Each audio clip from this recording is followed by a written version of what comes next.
I just want to introduce you to MyMathLab or MyLab and Mastering, where you'll be doing your homework and end of the chapter quizzes. Once you're in your course page on the left, you'll see MyMathLab and Mastering. You're going to click on that. I'm going to go back home and do it in student view.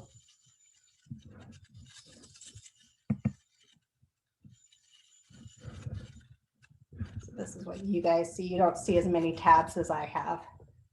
So again, MyLab and Mastering, you're going to click on that. Open MyLab and Mastering. You want to accept the agreement.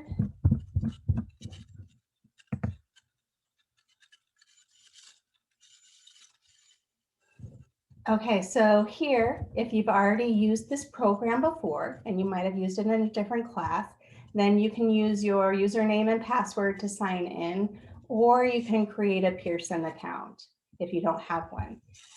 So when you create the account, they're just going to ask you some information. You're going to put in your email. I don't want to create an account.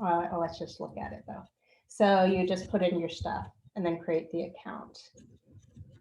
And I don't think I can get into the page, but where it's asking you to either put in the access code that you bought somewhere else, which MyMathLab has changed things around, so the codes don't always work as to be linked.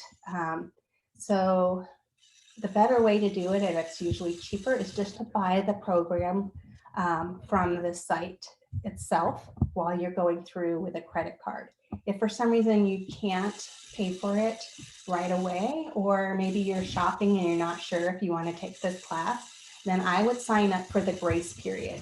And so when it's asking you to pay with a credit card or the access code, you'll notice on the bottom page, and this is not the page, but you'll notice on the bottom page that it will say, you know, a 14-day grace period. So you can get in, do your homework, not fall behind, you know, we'll save everything. And then within those 14 days, you have to pay for it. Even if you didn't pay for it within those 14 days, you won't be able to get back in the program, but I'll be able to see the work that you had done previously. So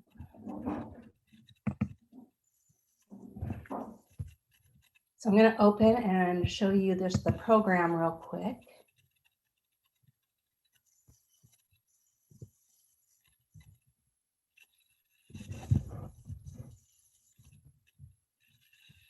And so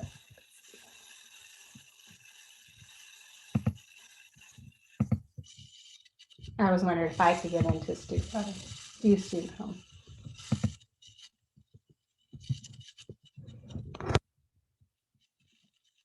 So I'm not as familiar with your student home than most of you are, but I guess this is what the student home looks like. You can see current assignments. So you have an assignment due on Tuesday, February 2nd, 3.1. You can also get to assignments over here. You can see the assignments. So what I did is I opened up all the assignments and I posted that the due date is the last day of class. So that Monday, December, I don't remember what it was, the 20, I'm sorry, not December, May, I was like, that can't be, May 24th. But what will happen is as we're coming through and doing the sections, I'll change the due date to sooner. So that week right after we did the section, it will be due on Tuesday by 10 a.m. So click on it, the assignment you want to do. It already tells you, there will be a 20% deducted from questions completed after due date.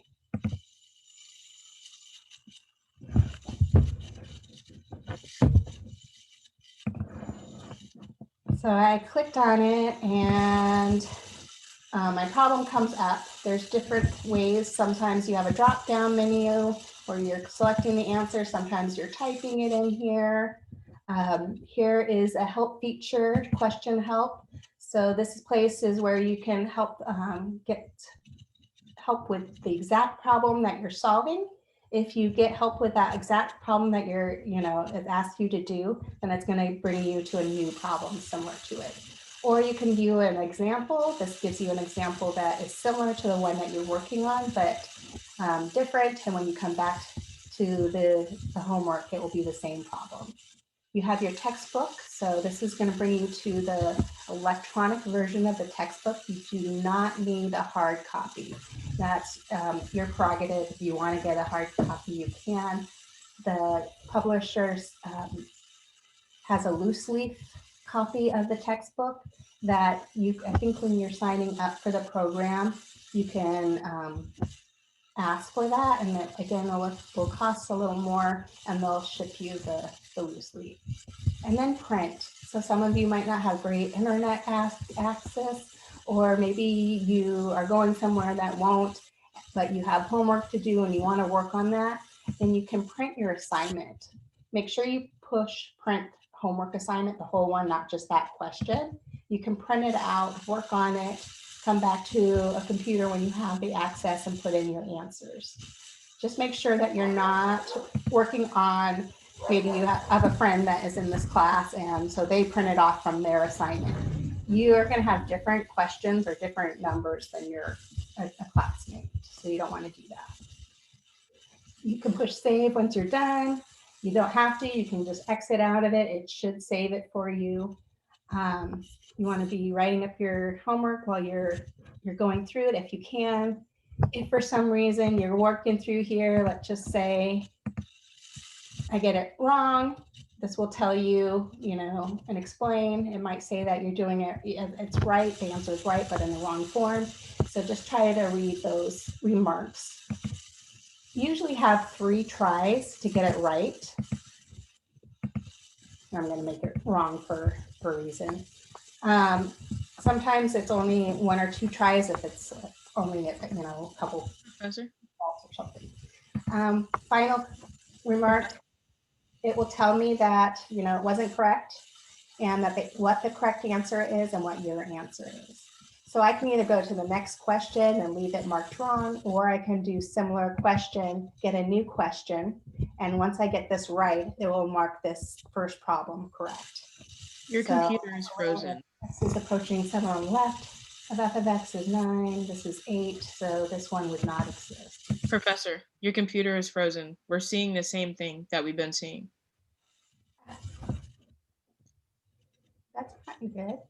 Thank Yeah, you. you're like still on the question page where you can select the problems. Okay. Thank you for letting me know. Let me pause for a sec and troubleshoot. Okay, so I guess you guys didn't see what I was doing for a while. I was putting in the answer and I was putting check answer in here and it was marking me wrong. I kept on getting it wrong, and so it shows that this X here says it's wrong. Let me just show you again. So check answer. It's going to tell me what's wrong, give you feedback. And then once you've done it, 3 times, it will tell you that you're incorrect. This is where it's going to tell you your correct answer or and what you answered. So if you feel that they're the same or almost identical, like maybe the answer was 9 and you put X equals 9 instead.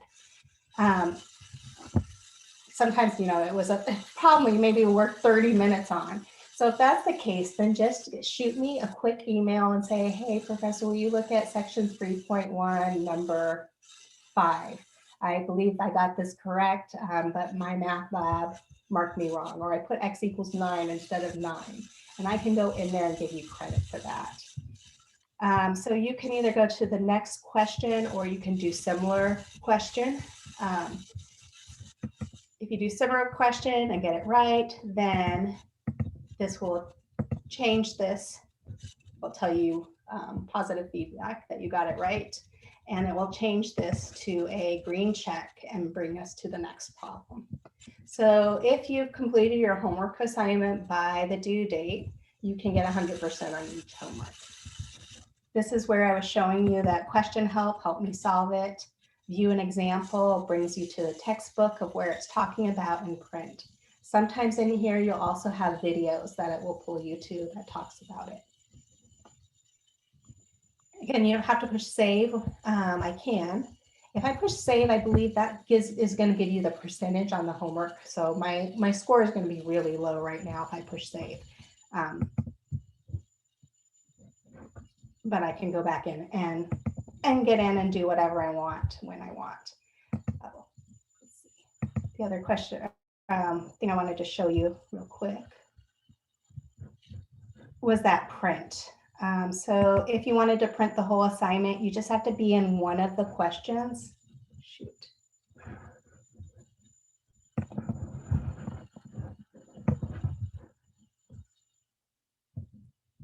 And go to question help, push print, and this is where it's going to say either print just that only question or the whole assignment. So print the whole assignment.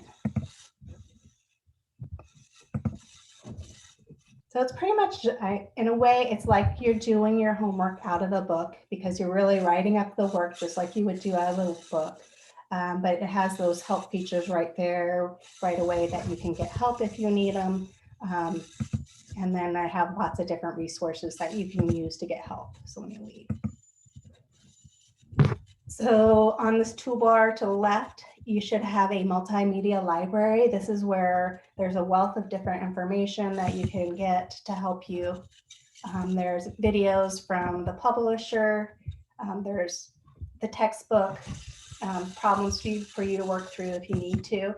You would just do what chapter you want. We're starting with chapter 3 in this course. You tell it what you want. I want the textbook, I want a video, or all the videos that you have. You could just select all. And find it. So here's some videos that you can watch or on more examples of what we're going to be doing in this section. The other place is study plan. So sometimes students will ask, you know, I want to practice more. I need more problems to work on so that I get this concept down. Well, that's where you can go to the study plan. I would go to all chapters. So we're doing chapter 3. So if I went to limits, there's different problems that you can do. There's different, if you're struggling, there's different resources towards some of these problems that you can get help on.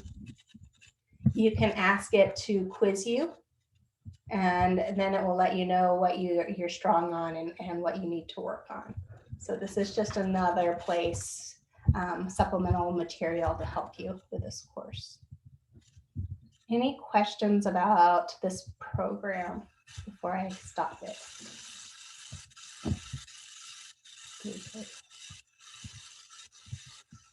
Okay, so I'm going to stop the recording.